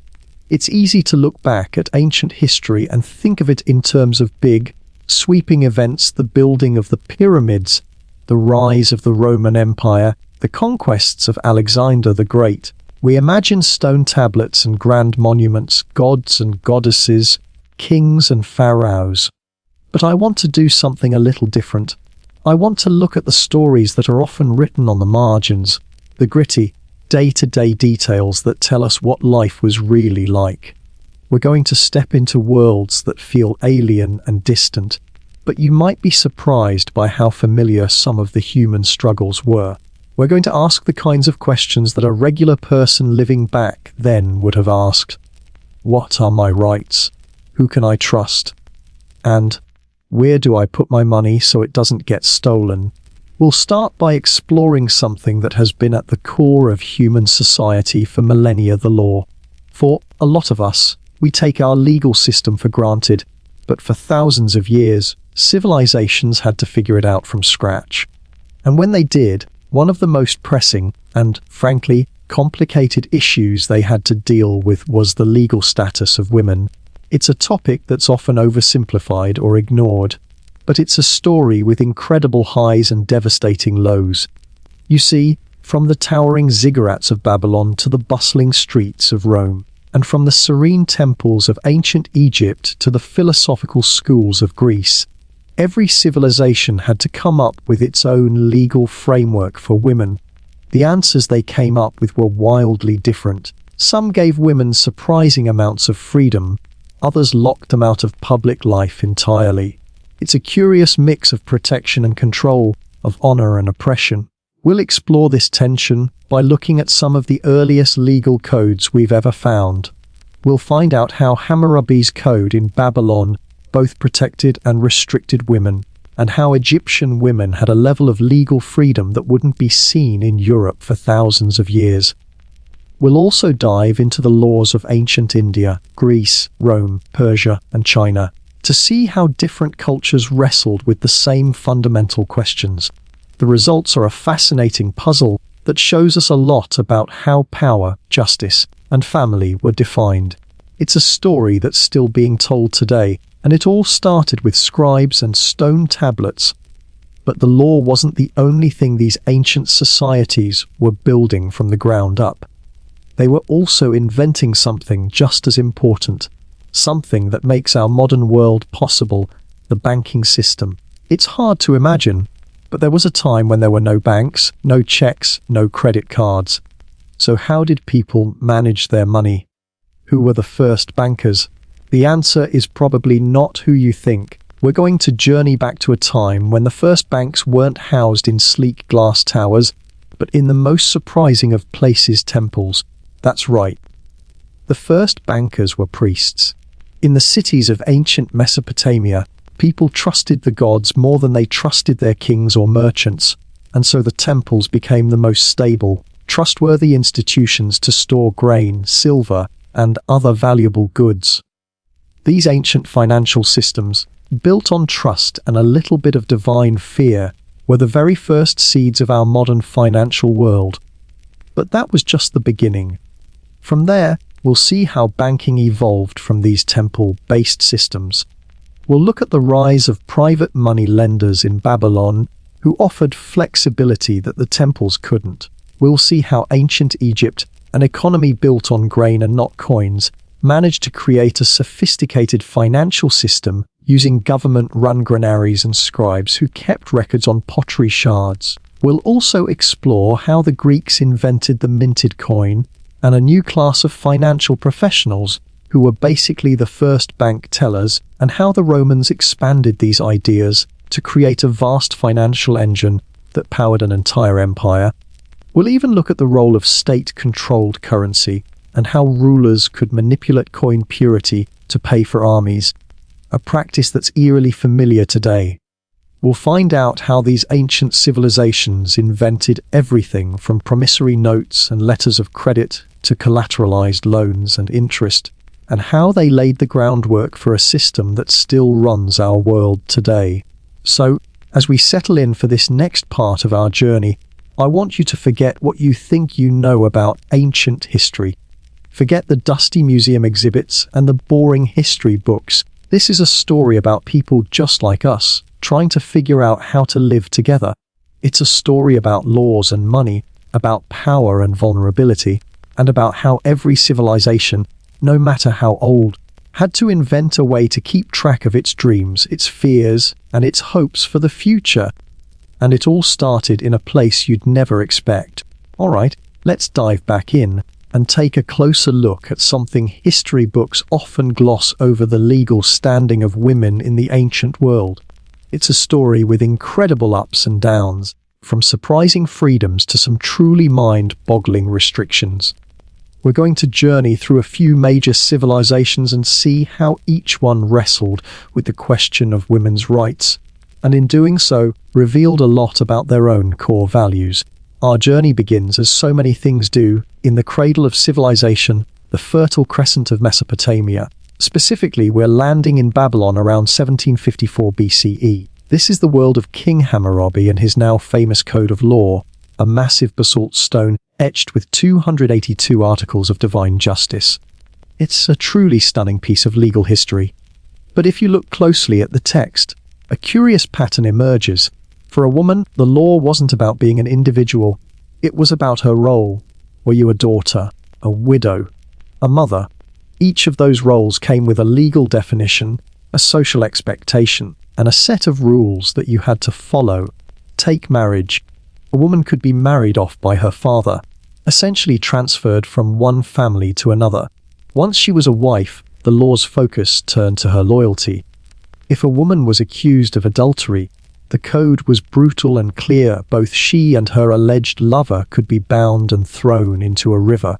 It wasn't a metaphor, it was a literal, prescribed punishment. The law's imbalance here is impossible to miss. If a man cheated on his wife, Hammurabi's code didn't seem all that concerned. His infidelity wasn't a major legal issue. A woman's honor was her family's honor, but a man's honor was, shall we say, a lot more flexible. But not all the laws were a total bummer. Some offered surprising protections, especially to widows. A widow had the right to remain in her late husband's house and manage his property until her sons were old enough to take over. If there were no sons, she could even inherit the property herself. This shows that Hammurabi's code at least recognized a woman's capacity for financial and legal responsibility, but only within the tight, strict bounds of family structure. Women could also seek a divorce if their husband was cruel or neglectful. But there was a massive catch. If she couldn't prove her claims, she could be branded a liar and punished severely. In Babylon, justice wasn't blind. It just squinted harder when the accused wore a veil. Ultimately, the code told us that women weren't invisible. They were named, judged, and occasionally protected. But the law gave them a place, not the power to shape it. Now, let's travel a few hundred miles west and a few centuries forward to ancient Egypt. This is a place we all know from the pyramids and the Sphinx, but its legal system was a total surprise. The Egyptians had a surprisingly progressive view on women's legal rights, at least on paper. Egyptian women, rich or poor, had the legal right to own property, inherit land, sue and be sued, and even initiate a divorce. These weren't just fancy ideas etched on tomb walls. They were actually practiced, especially in places like Thebes and Memphis. Women could enter into contracts, serve as witnesses, and write their own wills. They could run a business, lend money, or purchase livestock. In short, Egyptian law saw women as legal individuals, not just as extensions of their husbands. This autonomy was truly ahead of its time. Women weren't locked out of temples or courts. In fact, some priestesses served as judges and scribes. Legal documents from the New Kingdom show women filing complaints against men and winning. But as always, there was a but. This legal freedom came with a lot of social constraints. Most women were still under the authority of a father or husband, and while they could own land, they were still expected to pass it down through male heirs. The law might have said yes, but society often said, not quite. Still, marriage wasn't a religious institution in Egypt, and divorce was common for reasons as varied as infertility, infidelity, or just emotional incompatibility. Divorce didn't have a social stigma, and children were usually cared for by the mother, who got to keep her dowry and often received extra property. So was ancient Egypt a feminist utopia? Not exactly. Class and connections mattered far more than gender. A noblewoman could get away with things that would send a peasant woman straight to the crocodiles. But compared to the rigid patriarchal societies of Mesopotamia or later Greece, Egypt offered women something rare, the ability to participate in legal life as people, not just as property. In a world ruled by gods and pharaohs, that was no small thing.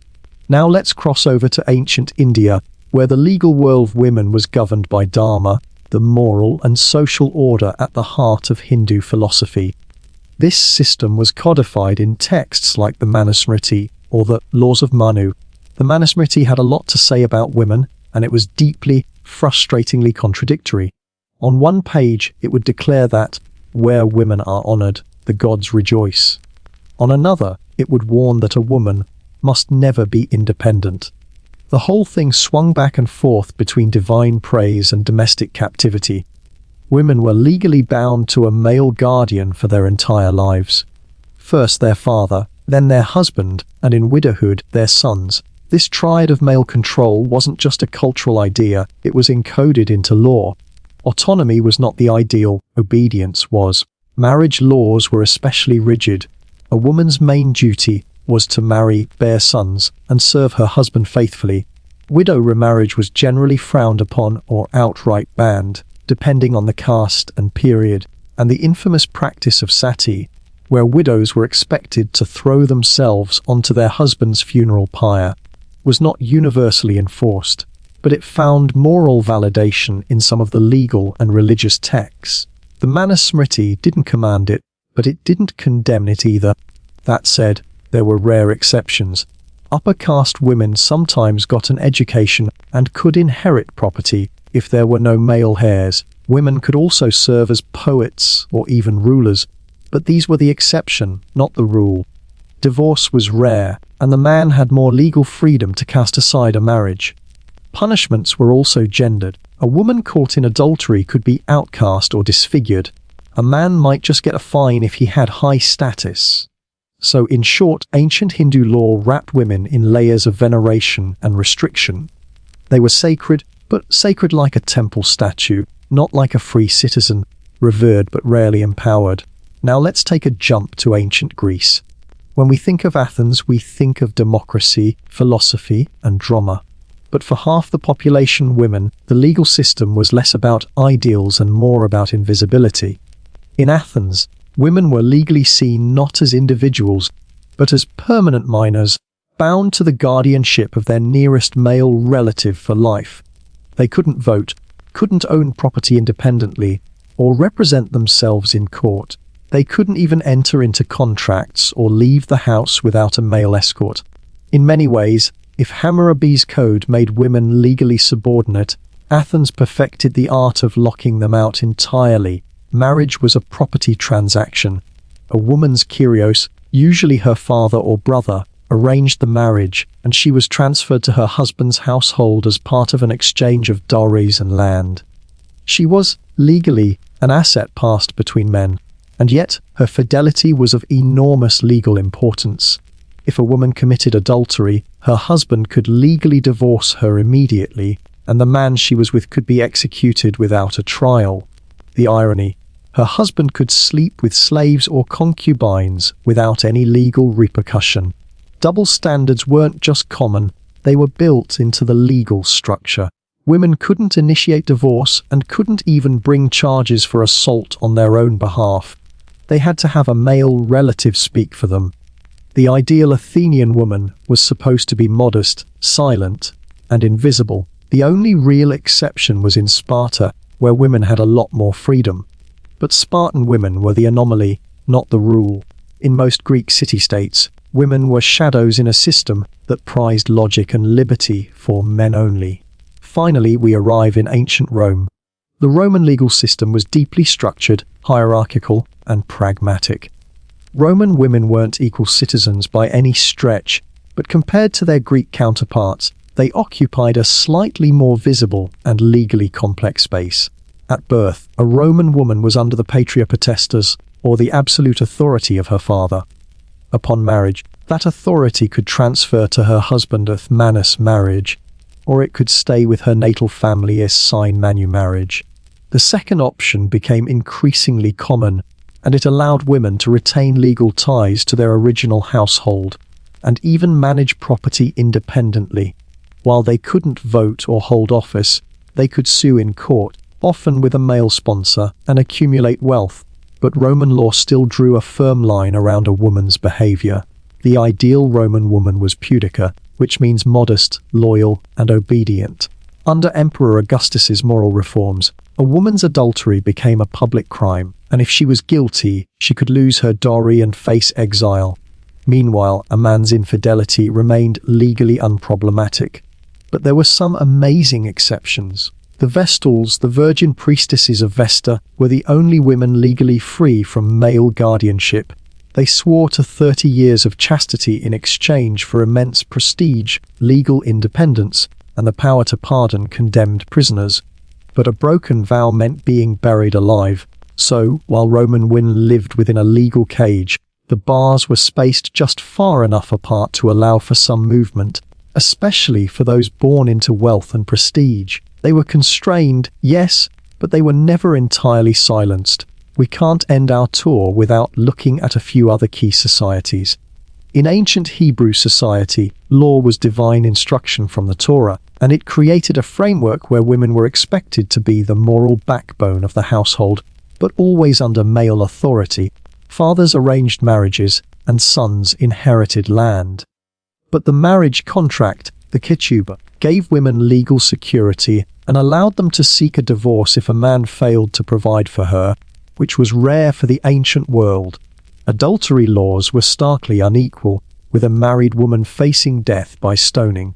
But the Bible is also full of stories of strong women like Deborah the judge and Esther, who bent royal law to save her people, showing that a woman's wisdom could sometimes open doors that the law had closed. In the Achaemenid Empire of Persia, the law was pragmatic and tolerant.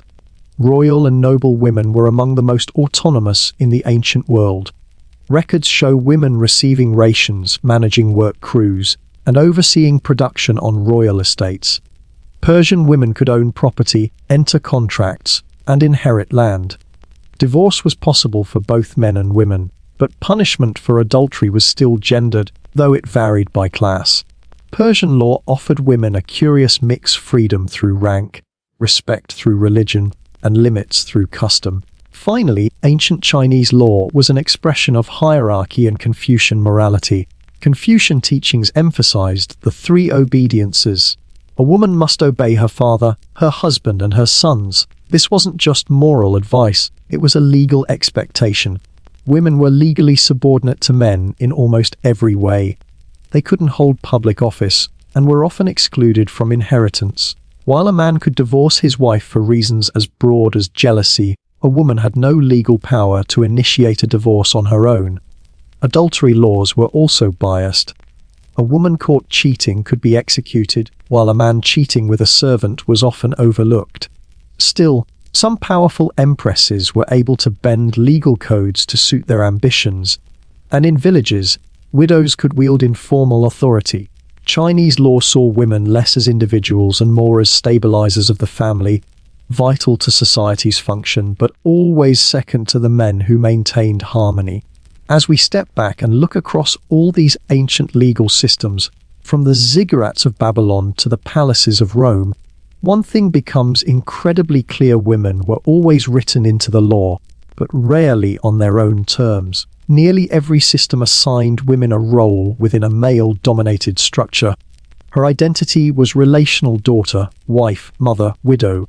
Her rights and responsibilities flowed through the men around her. But within these constraints, women adapted, resisted, and endured. They found ways to exercise influence through family, faith, and sheer determination. Their stories may not always be carved into stone monuments or echoed in ancient courtrooms, but they moved beneath the surface, shaping households, dynasties, and entire civilizations. Ultimately, these ancient legal codes tell us not only how societies treated women, but how they defined power itself and who they believed deserved to wield it. Okay, so we've just spent some time in the ancient world, looking at how different civilizations handled the law and defined the rights of their people. Now, we're going to take that journey a step further and explore something else that quietly shaped the course of human history: the banking system. It's easy to think of banking as a modern invention, with its credit cards and digital transfers, but the truth is, the fundamental concepts began thousands of years ago in the most surprising of places. We're talking long before Wall Street, before banknotes, and even before the idea of a savings account ever existed. The story begins in the mud brick cities of ancient Mesopotamia, the cradle of civilization itself. And believe it or not, the very first bankers weren't financiers in suits, they were priests. In cities like Uruk, Lagash, and later Babylon, the towering ziggurats and their surrounding temple complexes weren't just spiritual sanctuaries. They were the economic and administrative hearts of urban life. Farmers and merchants didn't just come to the temple to pray. They came to deposit grain, receive loans, and settle debts. The reason was simple: temples were the most stable and trusted institutions around. The gods, after all, weren't going to run off with your money. and the priesthood had an army of scribes who kept meticulous records. When a farmer delivered a portion of his harvest to the temple granary, he would receive a clay tablet in return. It was inscribed with cuneiform, listing the quantity stored, the date, and the depositor's name. This wasn't just a receipt, it was an early form of a check. These tablets could be transferred to a creditor as repayment for a debt, or used by a merchant to buy goods. In this way, that simple clay tablet became the ancestor of promissory notes, deposit slips, and IOUS temples also issued loans not just in grain, but in things like silver, sheep, and other commodities. The interest rates were high by modern standards, typically around 20% for grain and 33% for silver.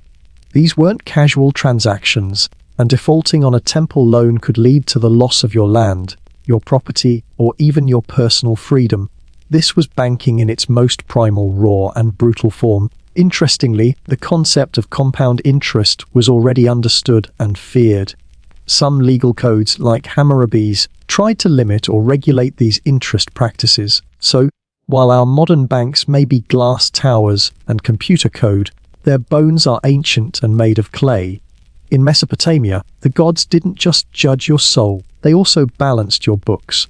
As Babylon rose to power under kings like Hammurabi, Mesopotamian banking became even more sophisticated and personal. While temples and palaces remained important economic players, a new class of financial professionals began to emerge: private money lenders. These early financiers didn't operate out of marble lobbies, they conducted business in humble homes, market stalls, or even beside temple courtyards. But they had one thing the temples didn't: flexibility. Where temple loans were often tied to agricultural cycles, private lenders could tailor deals for merchants, traders, and craftsmen, offering loans in silver, which was Babylon's preferred unit of currency. Silver wasn't minted into coins yet. Instead, it was weighed out by the shekel, and loans were documented on clay tablets. These tablets detailed the borrower, the lender, the amount lent, the interest rate, and even the collateral. If a debtor defaulted, lenders could legally seize land, goods, or even family members. Some contracts read more like a threat than an agreement. One fascinating innovation was the rise of joint liability loans, where two or more individuals shared the responsibility for repayment. This helped reduce the lender's risk and planted the seeds for what we now call a co-signed loan. Debt was everywhere in Babylonian society, but the law did begin to push back. Hammurabi's code offered some relief. For example, if a storm destroyed your crops, you might be exempted from interest for that season. Babylon also introduced promissory notes and letters of credit, which were used to transfer money across distances without transporting physical silver. These tools allowed wealthy merchants to expand their trade without the risk of being robbed. It's easy to think of banking as a modern system, but in Babylon, the same mechanics, lending, collateral, interest, and risk, were already shaping lives and livelihoods. Now let's head to ancient Egypt, where economic life revolved around two constants: the Nile River and the pharaoh's massive granaries. Egypt didn't develop a formal banking system in the same way as Mesopotamia, but it still maintained sophisticated financial practices. Instead of coins or silver, Egypt's economy was built on grain. Wheat and barley weren't just food, they were currency. Taxes, wages, and debts were often measured in sacks of grain, and these were stored in vast, centralized granaries. Just like in Babylon, Egyptian temples functioned as both religious and economic centers, serving as secure storage sites and financial record offices. Scribes recorded every transaction on pottery shards called ostraka or on papyrus scrolls, and these acted as receipts and even early forms of checks. If you deposited grain at a temple granary, you might get a receipt that you could trade or present elsewhere to get an equivalent amount, a precursor to modern bank drafts. Loans were common, and a farmer might borrow seed grain with the promise of repayment after the harvest, usually with a high interest rate of 25–30% on the grain. These loans were enforced by scribes and local officials, and defaulting could mean losing your land, livestock, or even your labor. Unlike Babylon, the state played a dominant role in organizing economic exchange. High officials, priests, and royal administrators were the main players in large-scale financial activity. Yet, there are some surviving records of private individuals, especially women, acting as lenders in their communities. It's a testament to the fact that a functioning economy doesn't need coins, it just needs trust, storage, and good records. With the rise of city-states like Athens and Corinth in the 5th century BCE, ancient Greece introduced two financial revolutions, the minted coin and the money changer. Unlike Mesopotamia or Egypt, where value was weighed or stored, the Greeks embraced metal coinage as a public standard, stamped, regulated, and guaranteed by the state. This created a new class of financial professionals called the trapeziti, named after the trapeza or table from which they worked in the bustling agora. These men were the freelancers of the financial world. They functioned as money changers, deposit takers, lenders, and even kept accounts for their clients. If you needed to send money to another city-state, the trapezites could issue a written draft, which was an early form of a bank transfer and allowed merchants to avoid traveling with heavy, theft-prone coinage. Lending was a huge part of Greek banking, and interest rates were generally high, especially for risky ventures like maritime trade. Some loans even carried a jaw-dropping 100% interest rate, which was justified by the danger of shipwreck, piracy, or storms. These were backed by maritime contracts that detailed the cargo, route, repayment, and collateral. But there were no licenses, no regulations, and no government insurance. If your trapezites skipped town with your money, you were out of luck. Trust was everything and could be shattered in a heartbeat. Still, the Greek financial world thrived, enabling trade, supporting empires, and even bankrolling wars. It taught us that once you stamp a coin and assign it a value, the rest follows, from debt and profit to risk and ruin. By the time Rome ruled the Mediterranean, banking had evolved from a small-scale operation to a full-blown financial engine that powered an entire empire. The Romans, ever the pragmatists, didn't invent banking, but they perfected it, expanded it, and embedded it into the fabric of everyday life.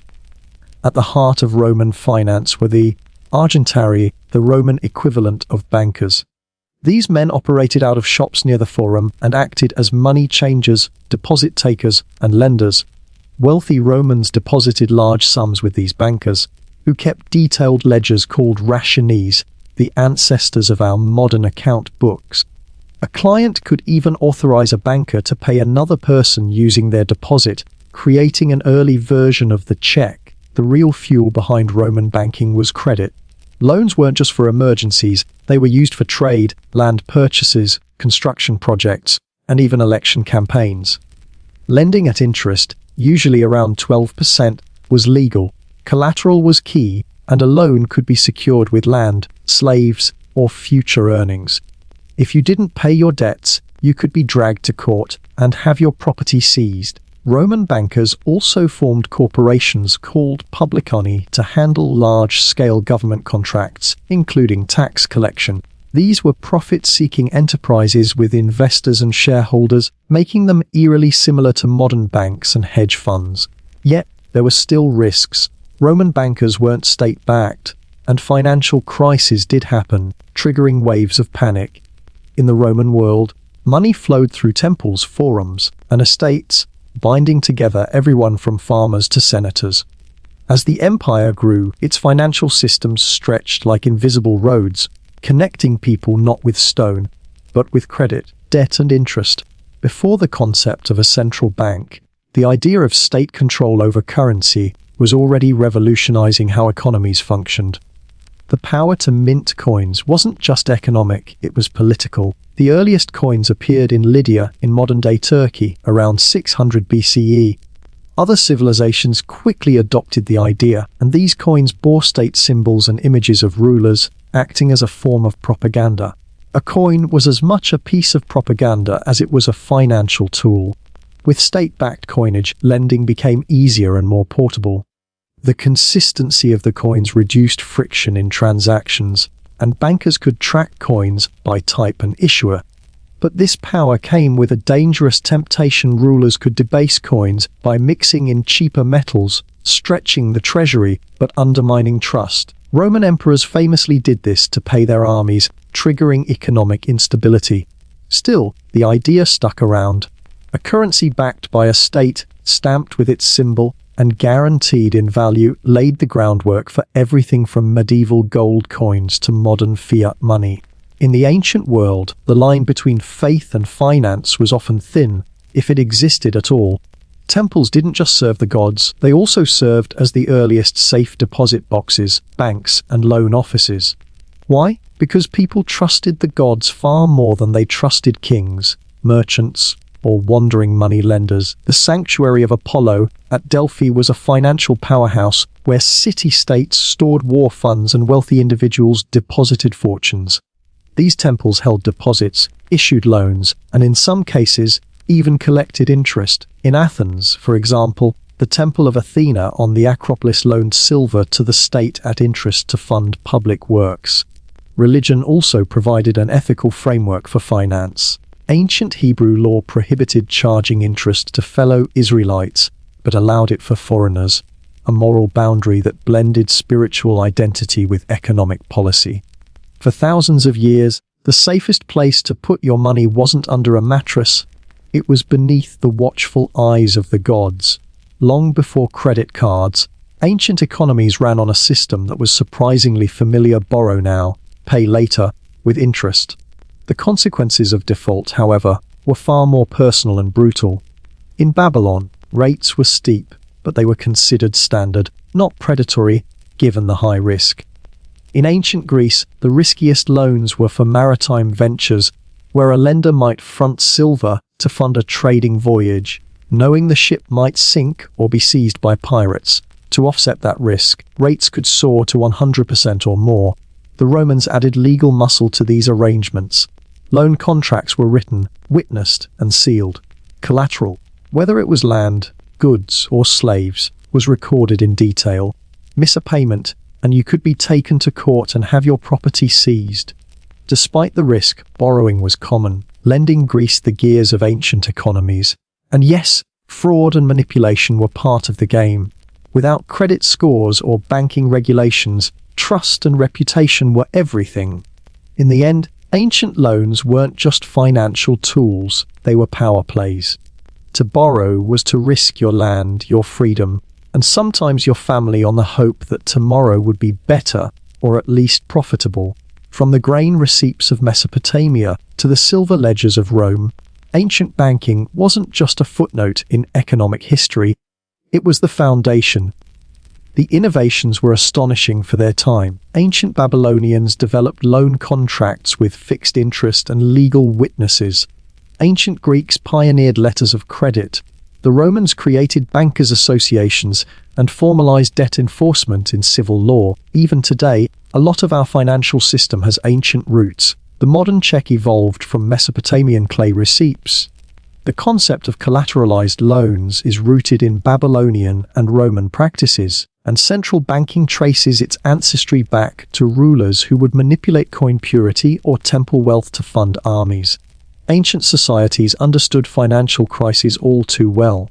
In Babylon, kings would periodically declare debt forgiveness to prevent social collapse. These weren't just economic decisions, they were political acts aimed at keeping society balanced and stable. The tools have changed, but the fundamental human behaviors remain. So the next time you log into your bank app or swipe a credit card, remember you're not doing anything new. You're participating in a system that began with scribes in temples, coins stamped by kings, and farmers betting their harvest on a better season. It all began with a simple idea: sometimes, to build the future, you have to borrow from it. We've covered a lot of ground tonight. We've talked about the peculiar menus of World War II soldiers, from gritty K rations to the elusive Japanese rice ball. We've gone back to the young American Republic and seen attacks on whiskey almost tear it apart. And we've travelled even further into the ancient world to look at the legal status of women and the surprising birth of banking. But as we come to the end of our journey, I want to take a moment to look at the threads that connect all of these stories, because history isn't just a list of dates and names.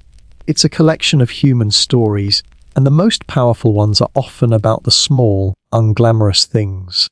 Let's think back to the food of World War II. After the guns fell silent and the uniforms were packed away, one thing stayed with the veterans: the food, or more precisely, the memory of the food. For many soldiers, rations weren't just sustenance, they were the backdrop to their trauma and their camaraderie. A bite of bully beef could conjure a muddy foxhole in France. A whiff of cabbage soup brought back the frozen trenches outside Stalingrad.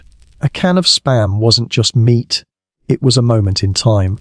Veterans would remember their rations with a kind of dark humor. American GIs would joke about having to choke down a D ration like it owed them money. British troops would swap stories about trying to trade their hardtack biscuits with locals only to be laughed at. Food marked the boundaries of war. A fresh apple meant you were near a farm and maybe peace. A hot stew from a field kitchen meant you probably weren't dying that day. Even bad coffee meant someone cared enough to boil water for you. And then there were the care packages. Those precious gifts from home weren't just treats, they were emotional lifelines. Some soldiers would ration them out, one bite at a time, stretching hope across weeks of horror. But some flavors stuck around too long. Veterans would joke that they could still taste the metal of the tins decades later. One GI swore he could still smell Spam every time it rained. Another insisted his nightmares occasionally starred powdered eggs. Because when you eat in war, you're not just feeding your body, you're anchoring your existence. You're trying to stay human in a world gone mad. And that means every meal, no matter how bland or bizarre, becomes a part of you. Now, think about our story of the Whiskey Rebellion. On the surface, it's just a curious footnote in American history. But in hindsight, that dusty conflict over a tax on distilled grain was one of the most important constitutional stress tests the United States has ever faced. It set a critical precedent. The federal government had the right and the ability to enforce its laws, even in the face of violent opposition. Before this, the Constitution was more of a theory. Now, with Washington's boots on the ground, it flexed its newfound muscles. But with that power came a lingering fear. Many Americans, especially in rural areas, began to see the federal government not as a representative of their will, but as a distant Eastern elite that didn't understand or care about frontier life.